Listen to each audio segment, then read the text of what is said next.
Hello and welcome everyone. Uh, the next topic of so before we begin with the components, let us go through the introduction. That is, gastric juice is combined secretion of three types of cells of uh, cells that are present in the gastric mucosa. And it consists of the chief cells which secrete pepsin, the parietal cells which secrete HCl, and the mucus cells which secrete mucus. So this is the secretory cells of the gastric mucosa, and these are different cell types. That is, the goblet cells which secrete mucus. Parietal cells secrete two important things, that is HCl, which makes the gastric juice acidic, and it also secretes intrinsic factor which is important for absorption of vitamin B12. The next type of cells that are present in gastric mucosa are the chief cells, and these secrete pepsinogen. It also has D cells which secretes somatostatin which inhibits the acid secretion, and the G cells which stimulate acid secretion. The last kind of cells are the enterochromaffin like cells or ECL cells. They secrete histamine. Histamine stimulates the parietal cells for acid secretion via H2 receptors. So these are the six types of cells which secrete various components found in the gastric juice. Now, this is the next slide which tells us about intrinsic factor which is secreted by the um, uh, gastric mucosa cells, and this intrinsic factor, when the deficiency may be because of autoantibody against intrinsic factor, or if these cells are destroyed, the parietal cells are also unable to secrete intrinsic factor. So the parietal cells secrete two important things, that is HCl and intrinsic factor, and if these parietal cells are destroyed due to auto antibodies or due to any other cause, then if intrinsic factor production is reduced or defective. So if intrinsic factor is defective, let us see what will happen. So if these cells are destroyed, the parietal cells are unable to secrete intrinsic factor sufficiently, and this causes diminished absorption of vitamin B12 because intrinsic factor is very important for B12 absorption. Now if vitamin B12 is deficient, uh, then the purine and pyrimidine synthesis will slow down, and so the maturation of RBC will not occur, which leads to megaloblastic anemia, which are red blood cells having a large nucleus and a short lifespan. So this is the hallmark of pernicious anemia, which happens due to deficiency in intrinsic factor, which leads to deficiency of vitamin B12. Now this is the normal RBC, and this is the megaloblastic anemia cells, and you can see the difference in the size. These are the premature RBCs, which are large. They have large amount of cytoplasm, and the nucleus is highly lobulated, and compared to the normal RBC cells. Now, the next point is the mechanism of HCl secretion in stomach. So, the first is that the carbon dioxide is derived from uh, metabolic activity of parietal cells or auxintic cells, and which react with water in the presence of carbon anhydrase to form H2CO3. So, here you can see that H2O plus carbon dioxide are reacting in the presence of enzyme carbonic anhydrase to form H2CO3. Now the H ions are pumped. This undergoes autocatalysis, and it breaks into bicarbonate and H ions, and these H ions are pumped from the parietal cells into the lumen. So this is the parietal cell. This whole reaction is going on inside the parietal cell, and uh, once the H2CO3 is cleaved, the H ions are pumped out into the lumen of the stomach. And here, this pumping out takes place at the expense of ATP, and which is known as the hydrogen potassium ATPase proton pump. Now the bicarbonate ion, that is this part, is transported into the circulation for exchange of chloride. So here it is transported into the blood, and chloride ion enters inside. The outflow of bicarbonate into blood results in slight elevation of blood pH, and this makes the pH of blood slightly alkaline. And then this is excreted into the urine, so urine will also become alkaline after meals. So this whole process is happening after meals, and therefore the pH of urine will become alkaline after meals, and this is known as alkaline tide. So as you can see, bicarbonate is excreted by the kidneys, so urine after meals is alkaline. Now the next is the functions of HCl. So we know that the parietal cells secrete HCl and intrinsic factor.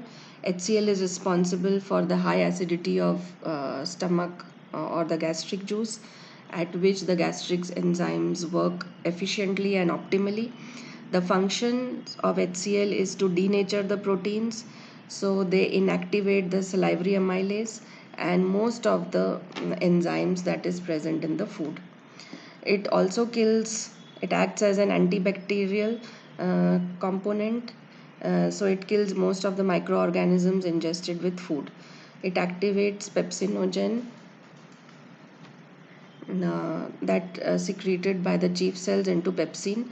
Pepsin is a proteolytic enzyme which splits, which is important for protein digestion.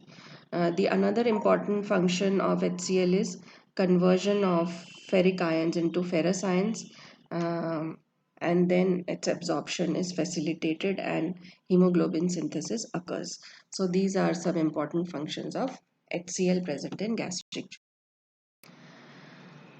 Now, the phases of gastric juice secretion, you can see there are three phases: the cephalic phase, the gastric phase, and the intestinal phase. In the cephalic phase, the stomach prepares for the arrival of food. It is short, very short, and the stimulants are the taste, smell, and sight of food, and the pathway is the uh, vagus receptors, histamine receptors, and gastrin. Now the next is the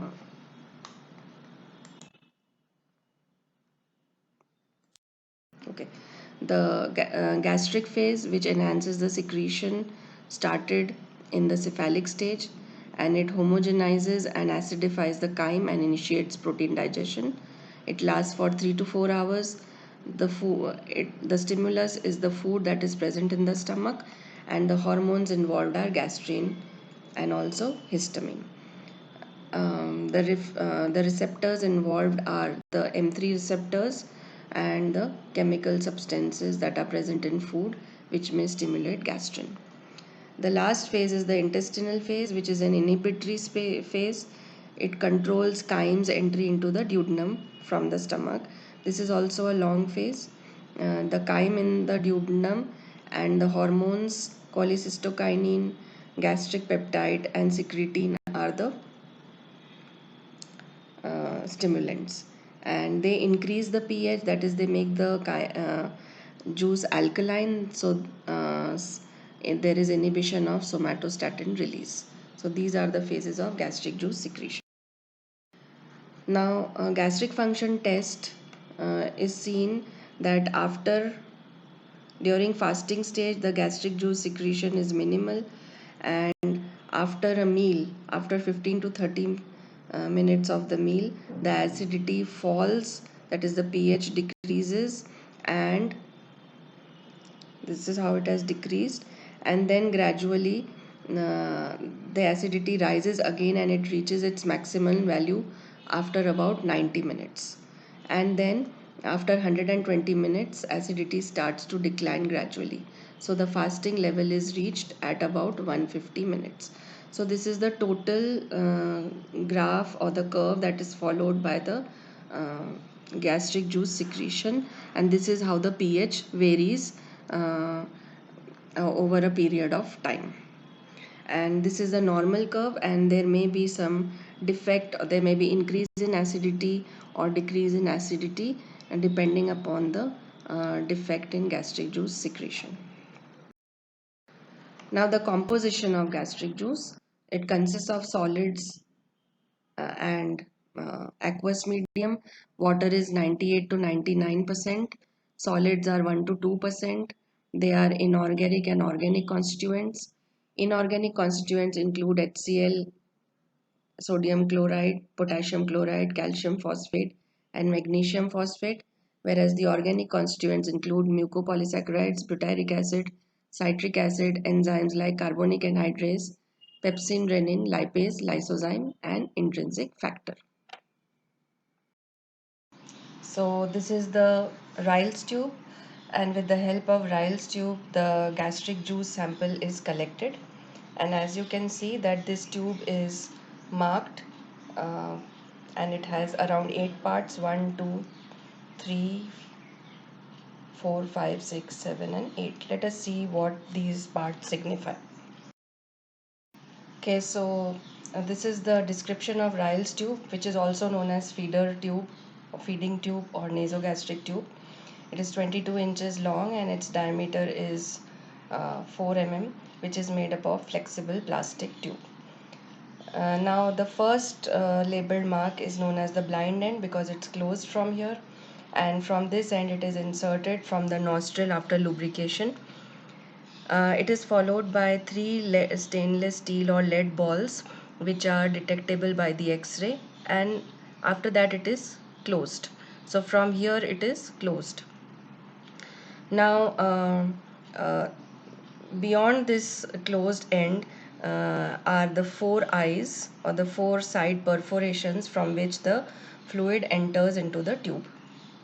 So these four perforations are known as the side eyes, and the tube also consists of three marks, that is the first mark, second mark, and third mark, and each mark tells us where the tube has reached.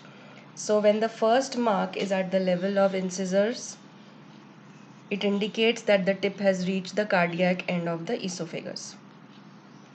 When the second mark reaches the incisor teeth, it indicates that the tip has reached the pyloric end of the stomach. And when the third mark reaches the level of incisor teeth, it indicates that the tip has reached the duodenum. Now this green line that you can see throughout the length of the tube is a radio opaque line, and it can be of green, yellow, blue, or red color also. It is detectable by the X-rays, and whenever the Ryle's tube is not locatable, then we can take an X-ray of the abdominal and chest region, and we can see through this radio opaque line and the stainless steel balls. And the last or the terminal part of the Ryle's tube is known as the connector end with the lid, and from this connector end a syringe is inserted, and the syringe aspirates the juice, and the juice can now be emptied into tubes or uh, beakers for analysis. So let us look at the indications for Ryle tube intubation, which means in what conditions do we really need to use the Ryle's tube. So as you can see, it can be used for the diagnosis of diseases related to stomach and duodenum such as peptic ulcer, gastric carcinoma, gastritis. For the diagnosis of pernicious anemia, for exfoliative cytology, for detection of hyperacidity status in Zollinger-Ellison syndrome, for determination of status vagotomy using Hollander's insulin test meal, and for differential diagnosis of gastric and duodenal ulcers. It can also be used, or it is rather used, for gastric lavage in case of poisoning to wash the stomach and intestines and remove the poison, and it is also used for feeding purpose in comatose patients. Now this slide tells us about the contraindications of Ryle's tube intubation, that is when the tube should not be used. So the reasons, or in when it should not be used, that is when there is recent history of hematemesis or presence of blood in vomit, hypertension, in congestive cardiac failure if a patient has had history of congestive cardiac failure, Ryle's tube should not be used. If there are esophageal varices, strictures, or diverticula, Ryle's tube should not be used. And aortic aneurysm, Ryle's tube intubation should not be done. So these are the points for contraindications. So it's very important for you to know what are the indications and contraindications of Ryle's tube intubation. Now, the Ryle's tube intubation is a um, invasive technique for collection of gastric juice and gastric juice analysis. So instead of an invasive technique, there is an alternative method which is known as the tubeless gastric juice analysis. It is a non-invasive method and it is less cumbersome. So let us look at the details about the tubeless gastric juice analysis. It involves administration of a cation exchange resin that gets quantitatively exchanged with H ions present in the juice. So we'll take a positively charged resin ion and this resin ion will be replaced by the H ions. So the H ions and then the resin will be then excreted into the urine and can be estimated for indirect measurement of gastric acidity. Now the resin used commonly is the Diagnex Blue with Azure A, which is given orally in the tubeless gastric juice analysis. It avoids the discomfort of nasogastric tube and it is used only for screening test. It is not suitable for patients with renal disease or urinary retention, malabsorption, etc. because ultimately the urine sample will be required for the analysis. Now, this is a schematic diagram of the tubeless gastric juice analysis. So let us see. First, there is oral administration of quininium resin or Diagnex blue resin. When it reaches the stomach, it will react with the H ions and there will be exchange of the cations. Then these quinine cations, that is QH, the resin is now removed and the quinine reacts with the H ions and the azure A cations. Now the absorption of quinine cations occurs or azure cations from intestine and there it is then finally excreted in urine. And now we can colorimetrically determine the concentration of this quinine cation or the azure A cations in the urine. And this will tell us about the amount of HCl production, which is an indirect method and it is also a non-invasive method. So it's important for you to know what is the tubeless gastric juice analysis and what is its mechanism. Thank you for watching. Make your notes and complete your journals.